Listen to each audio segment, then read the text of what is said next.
the ultimate. Can't fuck with it. The ultimate. This is Constant Elevation, the show for rising military and community leaders that isn't waiting for the future, we are defining the future. I'm your host, Gabriel Brockavilla, and you already know, can't stop, won't stop. The ultimate. 3, 2, 1. What is up, everybody? You are listening, you are watching to the Constant Elevation podcast. I'm your host, Gabriel Brockavilla. Hope you're enjoying moving into, I mean, we're already in the holiday season because spoopy season was last month, but going into the Turkey Day, you know, we had the awesome Veterans Day weekend. Now we're moving, when you're listening to this on Sunday, you'll be moving into hopefully a short week, depending on where you work at in the Air Force. And then for our brother and sister on the line who actually have to still cover down for the mission critical missions, we'll be carving out some time and space for you to spend some time with your family. But moving into the Thanksgiving week made me think it just kind of got me in my emotions and really make me start to think about things I wanted to just spread some aloha. Basically that's but I wanted to talk about my story, and this is going to be another story time with Uncle Gabe Rock. The idea of just trying to spread aloha, spread a love, spread some support to the community wherever you happen to be. It doesn't take a lot of time, doesn't take a lot of effort if you're interested in getting results. So I'm gonna tell you some stories as far as like some of the things I've gone in the past and leading into things I'm going to start this week actually here locally in Maryland, but hopefully we can get some participation from wherever you are at in the Constant Elevation audience. So some of my community support things that I've done before, just as a young CGO, part of the whole airman concept is that you're what things are you doing out in the community? And some of those things are pretty easy. I didn't have any kids at the time, so I did my fair share of Habitat for Humanity projects, and as an officer I was expected to kind of help gather some volunteers and take a leadership role in the whole piece. First I participated as a lieutenant, and then I got into captain. I started leading some of those projects. I'm still not really good at any household things. I should have actually done that a lot more, though I could have plussed up my skill sets as far as learning how to do things in the house. That would be a skill set I would be interested in doing. But that idea of, so just a portion of my service, not only to the Air Force, to my country, is actually to my local community. So what can I do in order to try and, do a better job of helping out where I can? And so as I started to have kids and then are getting involved in kids activities, so that's kind of interesting anyway, right? You can be like I've served as a assistant coach on a t-ball team or a soccer team or something like that. Assistant coach is a strong word in those instances. You're just kid corrallers. You're making sure they're not biting each other or not, doing something crazy on the sport field. But that was kind of fun, and so I logged my hours. But I was there, so I was going to be volunteering anyway, since my kids are participating. Then I started getting into some of those larger Air Force kind of things. So the Air Force Assistance Campaign, as well as the Combined Federal Campaign. So CFC, AFAF. I've been wing level projos on one of those things. I've been my squadron level ones. There's one point in time where I was a lieutenant. I'm dating myself. When we were actually wearing BDUs and when I first came in the Air Force, and I decided to help raise money for AFAF, and I started to offer up my boot shining services. Yeah, so back in the day we had the black leather boots. I pride myself in learning how to do that very, very well. My dad taught me how to shine my boots. And my quarters as well in blues. And so I said, hey, so I'll shine anybody's boots no matter what condition it is for like $10. Just drop your boots off here and I will bring it back to pristine condition. And so people are like, all right, LT, think you're all that. And so I got them regular boots and then like trashed boots. Like these boots, you are mowing lawns in these boots. These are not actual boots you're going to use in uniform. But I said I was going to do it, and it ended up raising like, I don't know, close to like $150 of just trying to shine boots. But I was like, it was just a way to just generate some interest in participation for some who wanted to participate but needed a little bit of motivation. What can I do to motivate them to participate? And so that kind of started getting my ideas of you have to get creative if you want to spread some aloha for the right reasons and get some community interest and participation. You have to get creative. So we're going to fast forward a little bit and talk about these last 3 things that I've done. 2 things that I've done and 1 I'm going to do. So when we were stationed in Alaska, I came about of some knowledge that there was a local community family where it kind of like weird some of the backstory. So basically it was a bad divorce. The husband was divorcing the wife. The husband already had some baby's mom on the side, and so he was going to do what he wanted to do. And then the wife was basically left to, this was a military family, not in the Air Force. You can figure that part out. So the dependent mom was no longer, we were in Alaska. She had no way to actually get back home because she didn't have the money to get back to the lower 48. And she had 3 kids. And the husband was like, I'm out. I don't care. I'm moving my own life. Figure out what you want to do. And so there was her local, she didn't have a lot of family at the time. This is the holiday season as well. And so there was a time where they're trying to figure out what are they going to be doing in order to try and get back home. And it was going to be really rough for them in addition to the holidays.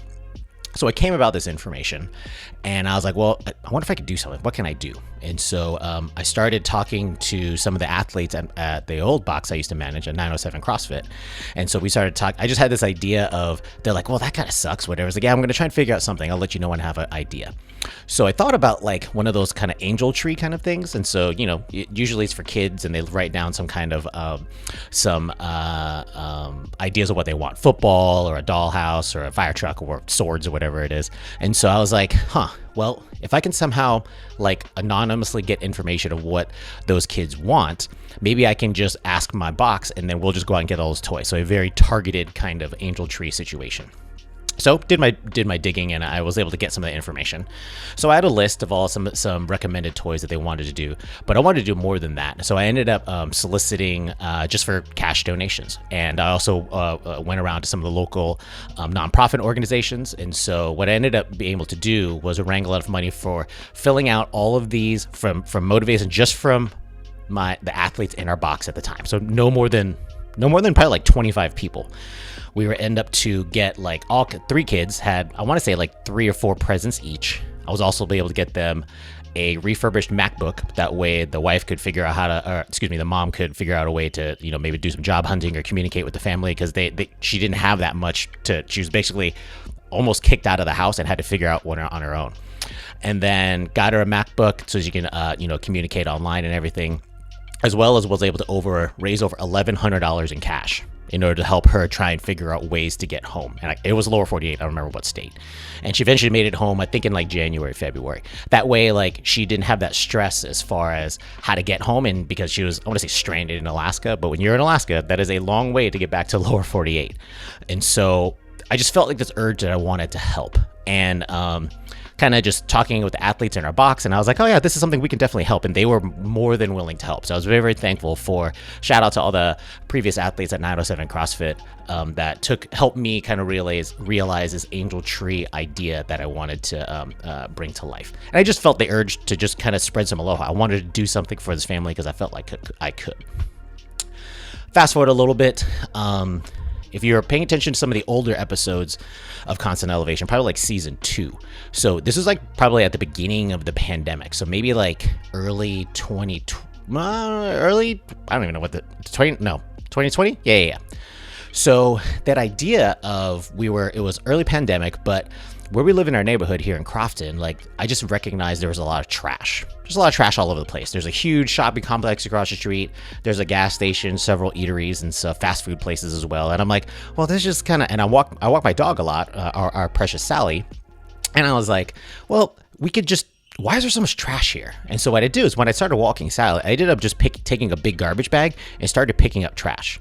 Started up, and I was like, I'm going to do this for like a year. I'm going to do this once a week for about a year, as long as I can, rain, sleet, or shine, and I'm just going to keep on picking up trash. And so there's like this 1 mile out and 1 mile back where I used to walk Sally, and then I would go for this walk. So I just essentially walk on one side of the road, pick up trash I could see, food containers, cigarette butts, liquor bottles, all kinds of trash and crap. And then I would get on the other side, across the street, and take the mile walk back. And so that's where I started listening to a lot of podcasts, and do a lot of just time for my own. It was maybe 30, 40 minutes out of my time.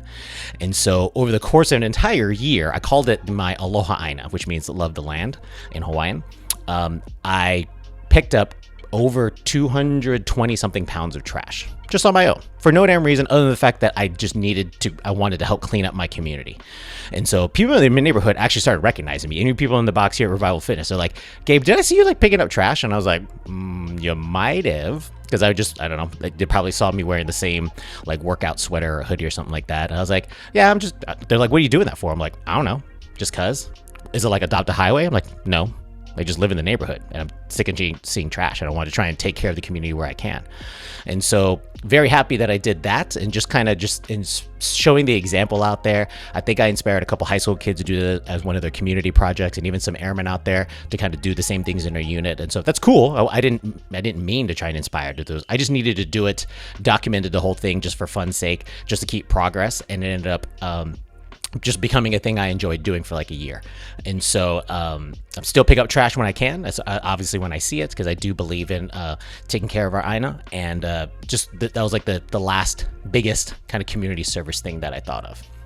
So now coming to 2021, and we started to think, we're doing Thanks Singlets Day this weekend at Revival. So it's going to be a weightlifting competition. You have to wear a singlet or a suitable one piece of clothing. So it can be a onesie, overalls, bathing suit, doesn't really matter. It just has to be one piece of clothing. Apparently there are people in my gym that don't have a singlet. I find that very, very odd. Why wouldn't you have a singlet?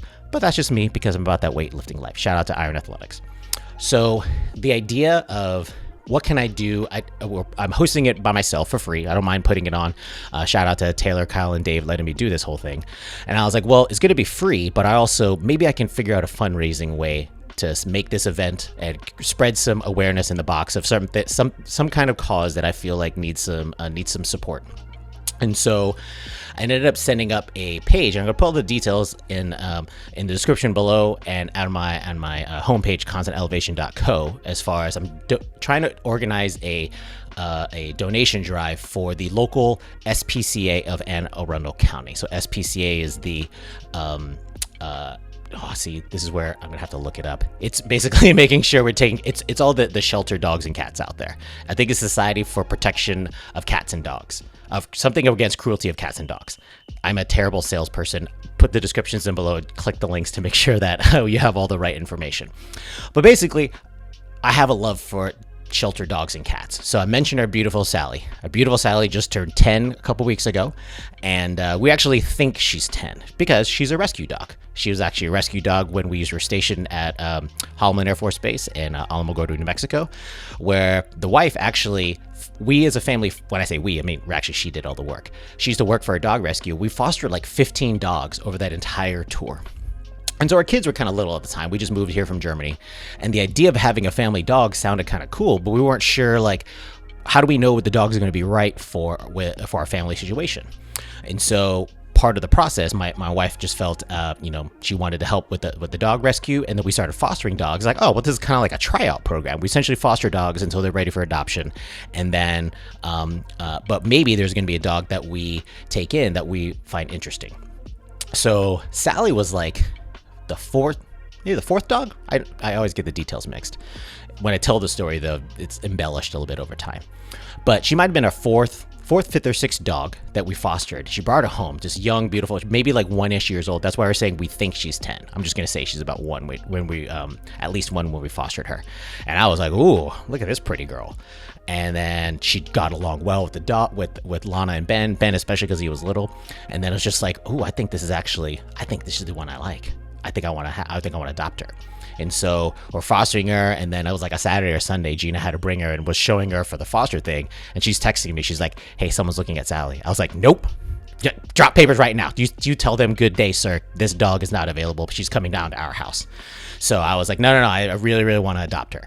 And so we adopted Sally into our family. Very much a proud moment, when we expanded her. Understanding that, like, it's not necessarily the easiest to be in a military family, and she is not an accessory. She's a family member. I'll get into my emotions as far as military people piss me off who treat dogs and cats as accessories.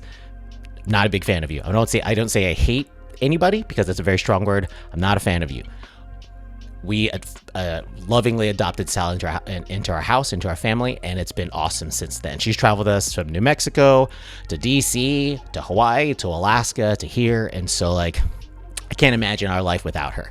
And so that idea of, if there's all these dogs and cats in the shelters, we want to offer that same chance for some family to kind of love them, right? And increase their family and just kind of spread some aloha, spread some holiday spirit around here.